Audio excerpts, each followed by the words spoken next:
में चोरी हुई खतियान के कई कि ये पूरे चीजों को छिपाने की कोशिश की जा रही है, कवर अप ऑपरेशन चल रहा है। एक पुलिस के जूनियर ऑफिसर का बयान देखा कि हेमंत सोरेन से जुड़ी एक बड़ी मामले के खुलासा हुआ है। रिकॉर्ड रूम से खतियानों की चोरी हुई है, ये लेकर के बीजेपी हमलावर है और बड़ा ही जोरदार तरीके से उस पर हमला किया है। आखिर चोरी क्यों हुई और इतना सिक्योरिटी के बाद भी वहां की खतियानें चोरी हो गई है, ये हेमंत सोरेन से जुड़ा एक बहुत बड़ा मामला है। देखिए क्या बोल रहे हैं बीजेपी के नेता, देखिए पूरा रिपोर्ट।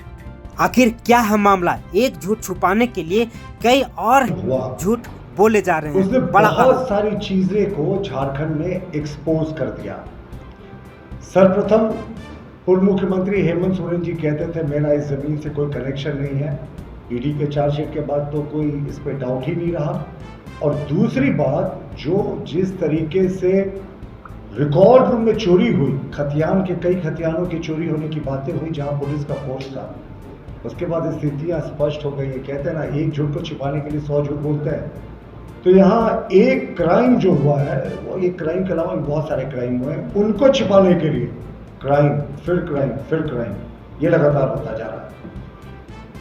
जो कल हुआ रिकॉर्ड रूम में जिस तरीके से खतियान और दस्तावेजों और जो भी रजिस्टर 252 की बड़ी संख्या में चोरी हुई, ये अपने आप मुख्यमंत्री चंपई सोरेन के नेतृत्व वाली हेमंत सोरेन सरकार पार्ट 2 पर बड़ा प्रश्न खड़ा करता है।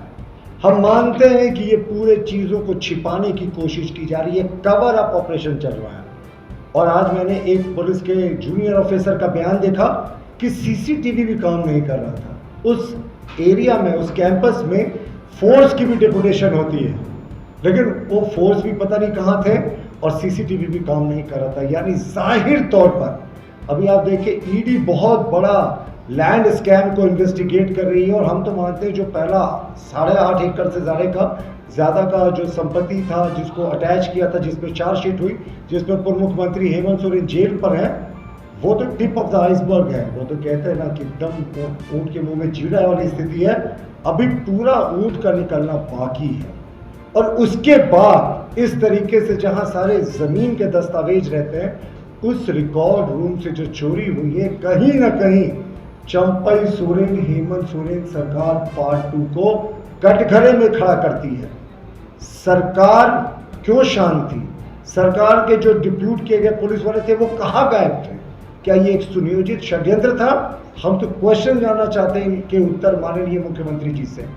हम मांग करते हैं कि राज्य की एजेंसियां का जिस तरीके से दुरुपयोग हो रहा है, और ये जो रिकॉर्ड रूम में डकैती हुई है ना, हमसे चोरी नहीं डकैती कहते हैं, खतियान लूट कर ले गए, पता नहीं कितने सारे रिकॉर्ड लूट कर ले गए, पता नहीं कितने गरीबों के जमीनों को हड़पा होगा, यहाँ बड़े बड़े लोगों ने सबके रिकॉर्ड को लूट कर ले गए, पंजी 2 को लूट कर ले गए कि एविडेंस नहीं छोड़ रहा है।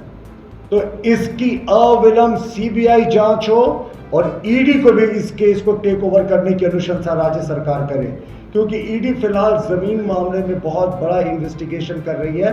लेकिन जिस तरीके से सरकार का कवर अप ऑपरेशन चल रहा है, हम इसको कवर अप ऑपरेशन का हिस्सा मानते हैं कि ये चोरी कैसे हो गई साहब, डकैती कैसे हो गई शहर के बीचों बीच रिकॉर्ड रूम में। तो चंपई सोरेन जी से आग्रह है कि सीबीआई और ईडी जांच के अविलंब आदेश दें, और नहीं देंगे तो भाई 2+2 तो 4 ही होता है। अभी कल ईडी का चार्जशीट के बाद जो न्यायालय ने कॉग्निजेंस लिया, उसमें सारे जेएमएम के नेताओं के भी बयान आए, तरह तरह के बयान आए। देखिए, मैं मानता हूं कि ये जो ईडी का चार्जशीट है, वो बहुत सारी चीज़ों को सिद्ध करता है। अब देखिए, इस केस की हम बात कर रहे हैं, ये ECIR केस नंबर 6/2023 है इन matter of directorate of enforcement, और इसके रिस्पोंडेंट नंबर 2 हेमंत सोरेन जी खुद हैं, जिस केस की मैं आपको चर्चा कर रहा हूँ। इस केस में आप देखेंगे तो कुछ बड़े इंटरेस्टिंग फैक्ट्स हैं। अब आप देखें, इस केस में जो एक सिंडिकेट काम करता था, भानु प्रसाद जो अंचल का कर्मचारी था, उसके साथ कई अधिकारी मिले हुए थे, जिसमें सीओ तत्कालीन मनोज कुमार और तमाम लोग, छवि रंजन जी का भी उसमें नाम आया था। ये लोग मिलकर सिंडिकेट चलाते थे जमीन कब्जा करने का। और कहते ना, जिस जमीन की जांच की शुरुआत सेना के जमीन के लैंड पे इन्वेस्टिगेशन से हुई थी, उसके देखिए तार कहां कहां तक चले गए, ये आप ही मतलब इमेजिनेशन से ये परे है। और मैं एक आपको चलते चलते बता दूं कि ईडी जो भी करती है, रिकॉर्ड करती है स्टेटमेंट को, उसको एक admissible as evidence in court of law है। ये मैं सेक्शन भी आपको दिखा दे रहा हूं। जबकि एक पुलिस ऑफिसर जो सेक्शन 161 ऑफ सीआरपीसी में कहता है, वो चैलेंज भी हो सकता है। ये 164 के तहत बयान माना जाता है ईडी के कोर्ट में।